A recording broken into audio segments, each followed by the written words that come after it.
नमस्कार, उत्तराखंड का बुलेटिन देख रहे हैं आप। मैं हूं आपके साथ नेहा दुबे। प्रसिद्ध गीतकार, कवि, लेखक और सेंसर बोर्ड के चेयरमैन प्रसून जोशी को उत्तराखंड की धामी सरकार ने राज्य का ब्रांड एम्बेसडर बना दिया है। आपको बता दें कि प्रसून जोशी के ब्रांड एम्बेसडर बनाए जाने को लेकर राज्यपाल ने मंजूरी भी दे दी है। राज्यपाल की मंजूरी के बाद सचिव हरीश चंद्र सेमवाल ने बीते शुक्रवार को इस संबंध में आदेश भी जारी कर दिया। इससे पहले धामी सरकार ने प्रसून जोशी को उत्तराखंड गौरव पुरस्कार से सम्मानित किया था। बता दें कि गीतकार प्रसून जोशी को राज्य का ब्रांड एम्बेसडर बनाए जाने को लेकर प्रस्ताव शासन के पास भेजा गया था। इसी प्रस्ताव पर बीते शुक्रवार को सचिव संस्कृति हरीश चंद्र सेमवाल ने आदेश जारी किया है।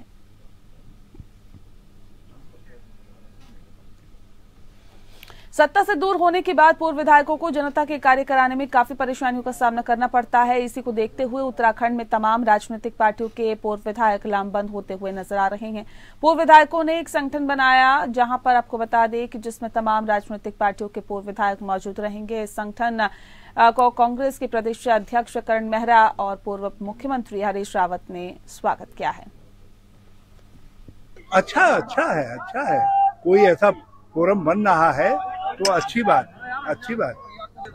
निश्चित तौर पर एमएलए जी तो विकास के आधार हैं, और यदि सब दलों के विधायक मिलते हैं, एक सोच बनाते हैं, तो अच्छी बात है। देखिए, उन्होंने जो समस्याएं हैं उनकी पूर्व विधायकों की, उनको लेकर ये संगठन की मीटिंग हुई थी और उनने ये इच्छा जाहिर की है कि प्रदेश के विकास में जो महत्वपूर्ण सुझाव इत्यादि वो दे सकते हैं, उनकी कोई भूमिका हो, उसके लिए भी संगठन का निर्माण किया गया है। क्योंकि इसमें हर पार्टी के पूर्व विधायक है, तो उसका कोई राजनीतिक ऐसा लगता नहीं है। लेकिन हाँ, निश्चित तौर पर उसका लाभ, जो उनका अनुभव है, उसका लाभ निश्चित तौर पर अगर माना जाएगा सरकार या विधानसभा अध्यक्ष के द्वारा, उसका लाभ प्रदेश को जरूर मिलेगा। विपक्ष और पक्ष से कोई मतलब नहीं है, उसमें हर पार्टी के पूर्व विधायक हैं और उन्होंने इच्छा जाहिर की कि प्रदेश के डेवलपमेंट के लिए जो सुझाव वो देना चाहते हैं, उनको लिया जाए एक संगठन के रूप में। अगर उनके सुझाव को लेकर विकास योजनाएं बनती है, आगे का रोड मैप बनता है, उसमें कोई हर्ज नहीं, क्योंकि उनके पास लंबा अनुभव। वहीं सरोवर नगरी नैनीताल से दूर हल्द्वानी में चिकित्सा, स्वास्थ्य और चिकित्सा शिक्षा, सहकारिता, उच्च शिक्षा, विद्यालय शिक्षा और संस्कृत शिक्षा मंत्री डॉक्टर धन सिंह रावत, क्षेत्रीय विधायक डॉक्टर मोहन सिंह बिष्ट ने संयुक्त रूप से शिक्षा आवासीय भवन लागत ₹89.68 लाख का लोकार्पण किया है। बताया ये भी जा रहा है कि 89 लाख का लोकार्पण के साथ ही उच्च शिक्षा निदेशालय हल्द्वानी में टाइप द्वितीय आवासीय भवन और लघु निर्माण के कार्य लागत 189 लाख के लगभग शिलान्यास किया गया। कार्यक्रम को संबोधित करते हुए श्री रावत ने कहा कि कॉलेज में छात्र छात्राओं के नशे से दूर रखने और नशे के खिलाफ जन जागरूकता अभियान चलाने के लिए प्रत्येक कॉलेज में कमेटी बनाने के निर्देश दिए गए हैं। ये सारी जो ऑनलाइन परीक्षाएं हैं, ऑनलाइन एडमिशन है, ये सारे जितने भी कंपोनेंट भारत सरकार ने और NEP 2020 में दिए गए हैं, इनको पूरा करने जा रहे हैं। आज आपने एक आदेश भी किया है कि नशे के संबंध में हर कॉलेज में एक कमेटी बनाई जाएगी। देखिए, जब उत्तराखंड 25 वर्ष का होगा 2025 में, तो हमने 3-4 संकल्प लिए हैं। पहला तो लिया है कि हम टीबी मुक्त भारत बनाएंगे, टीबी मुक्त उत्तराखंड बनाएंगे। दूसरा संकल्प हमने लिया है कि 100% उत्तराखंड साक्षर राज्य बनाएंगे। तीसरा संकल्प लिया हम लोगों ने कि नशा मुक्त उत्तराखंड बनाएंगे। ये 3-4 संकल्प हम लोगों ने लिए हैं और मैं आशा विश्वास के साथ कह सकता हूं कि उत्तराखंड राज्य एक आदर्श राज्य है।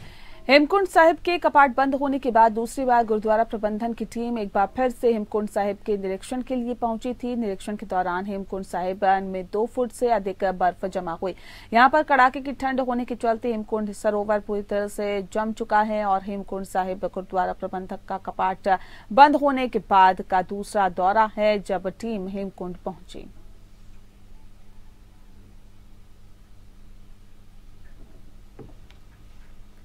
विकासखंड नरेंद्रनगर की पट्टी कुविली के पोखरी राजकीय महाविद्यालय में समय प्रबंधन विषय पर एक दिवसीय करियर काउंसलिंग कार्यशाला का आयोजन किया गया। इस मौके पर नरेंद्रनगर के उप जिलाधिकारी देवेंद्र सिंह नेगी बतौर मुख्य वक्ता के रूप में कार्यक्रम में शामिल हुए। Career counselling and LQAC cell ने आयोजित इस कार्यशाला में पोखरी महाविद्यालय के इंटर कॉलेज पोखरी के छात्र छात्राओं को करियर बनाने के विषय में बताया और साथ ही वक्त किसी भी वक्त का इंतजार नहीं करता है वक्त, और ऐसे में लिहाजा जीवन के आगे बढ़ने और लक्ष्य प्राप्ति के लिए टाइम मैनेजमेंट, समय प्रबंधन बेहद जरूरी होता है। इस बारे में बताया गया।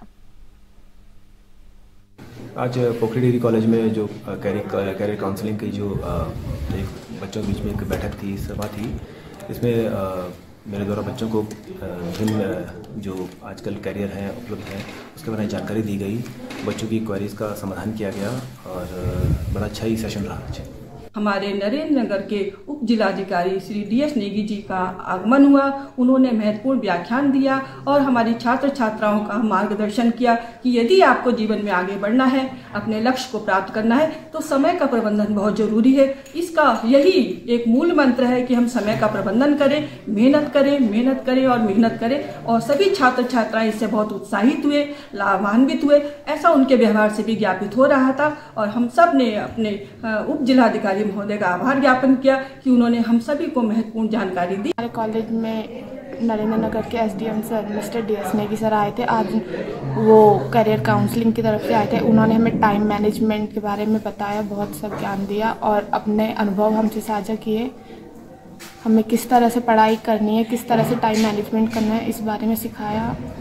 अपने गुरु का मतलब जो उनके गुरु ने उन्हें सिखाया वो बातें हमसे साझा की।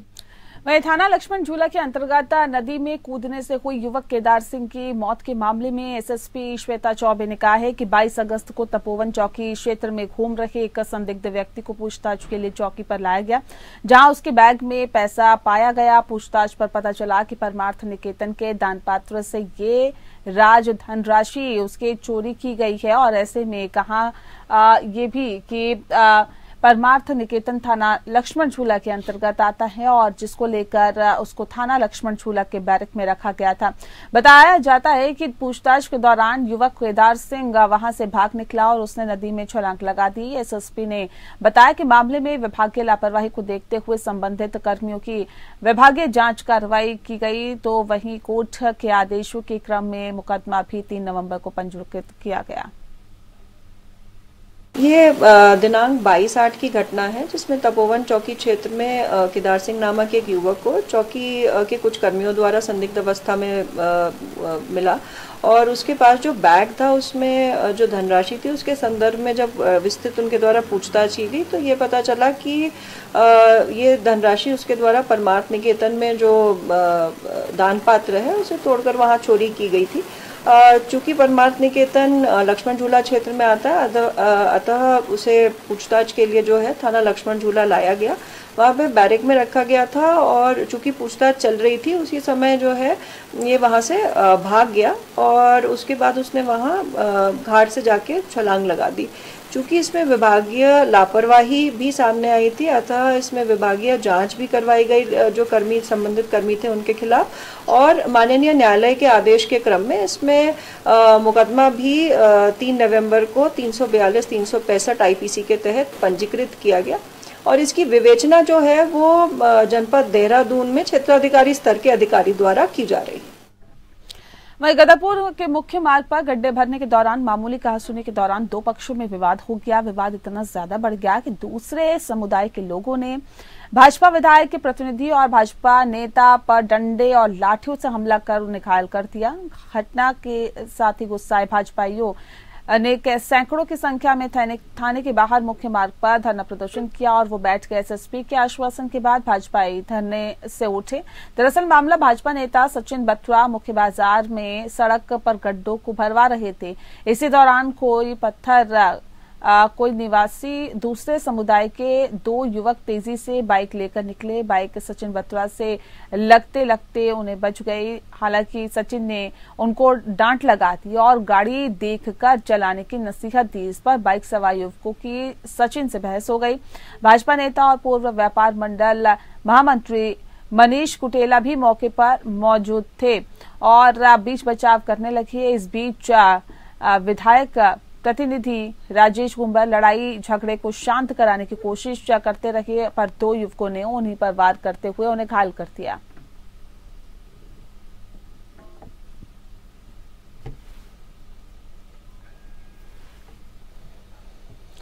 शुक्रवार को बतौर मुख्य अतिथि परमार्थ निकेतन के स्वामी चिदानंद मुनि महाराज ने प्रतिभाग किया। उन्होंने दीप प्रज्वलित कर कार्यक्रम का शुभारंभ किया। गंगा उत्सव कार्यक्रम के तहत दूसरे दिन भटवाड़ी से चिलनियाली सौड़ तक गंगा किनारे स्वच्छता अभियान चलाया गया, जिसमें विद्यालय के छात्र छात्राओं, जनप्रतिनिधियों और अधिकारियों कर्मचारियों ने प्रतिभाग किया है और स्वरोजगार को बढ़ावा देने के उद्देश्य से घाट पर हाट कार्यक्रम के अंतर्गत रामलीला मैदान में स्थानीय उत्पादों से संबंधित महिला स्वयं सहायता समूह एवं विभागीय स्टॉल लगाए गए।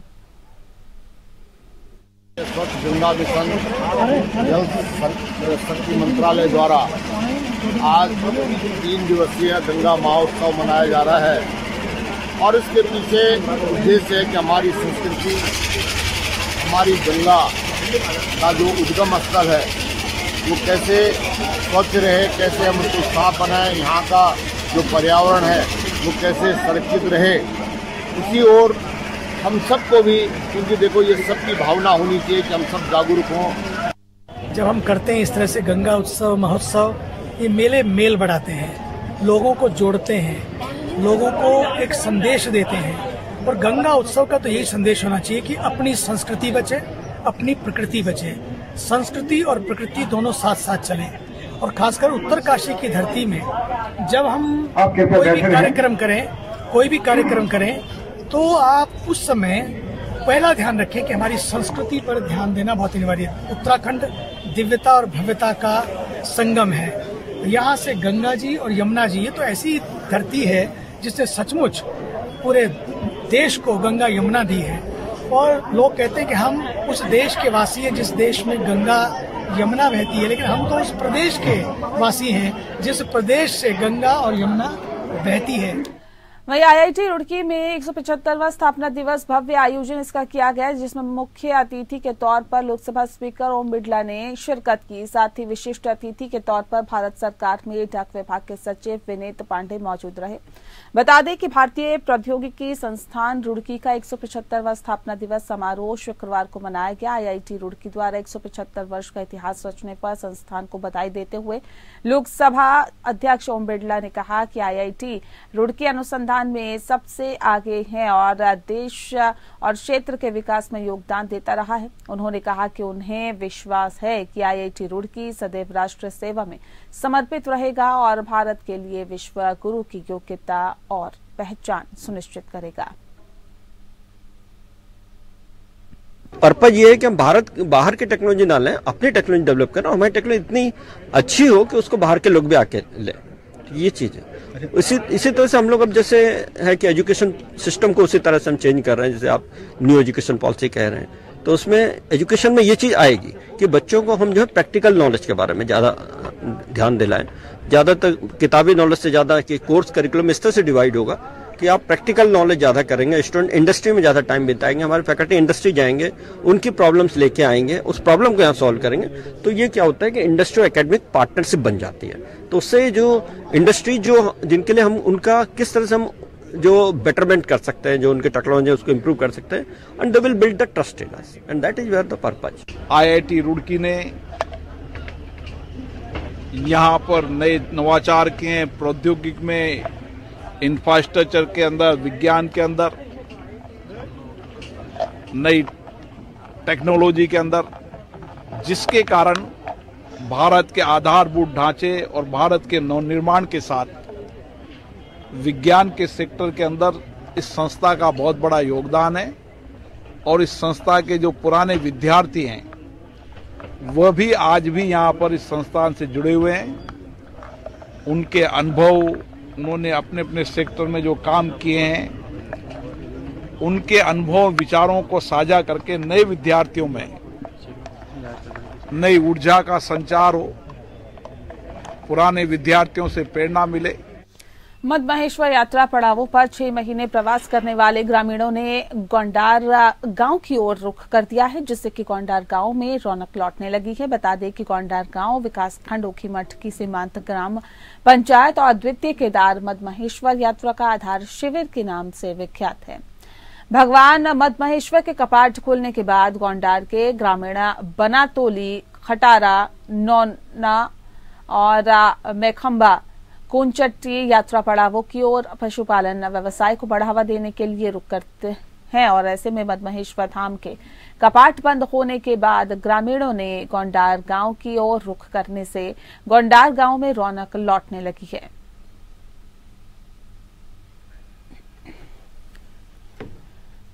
23 नवंबर से देवाल विकासखंड के लोहाजंग में पूर्व विधायक शेर सिंह दानू स्मृति मेले में शुक्रवार को बार एसोसिएशन थराली के अध्यक्ष और पूर्व ब्लॉक प्रमुख देवाल डीडी कुनियाल ने बतौर मुख्य अतिथि शिरकत की। मेले में जहां संस्कृति कला मंच की रंगारंग प्रस्तुतियों ने वाहवाही लूटी, वहीं कलाकारों ने नाटकों के जरिए पर्यावरण संरक्षण और बेटी बचाओ बेटी पढ़ाओ का भी संदेश दिया। मेला कमेटी ने सरकार से पूर्व विधायक स्वर्गीय शेर सिंह दानू की स्मृति में विगत 7 वर्षों से चल रहे मेले को राजकीय मेला घोषित करने के साथ ही पूर्व विधायक और स्वर्गीय शेर सिंह दानू के पैतृक गांव पेनाऊ तक सड़क पहुंचाने की मांग की।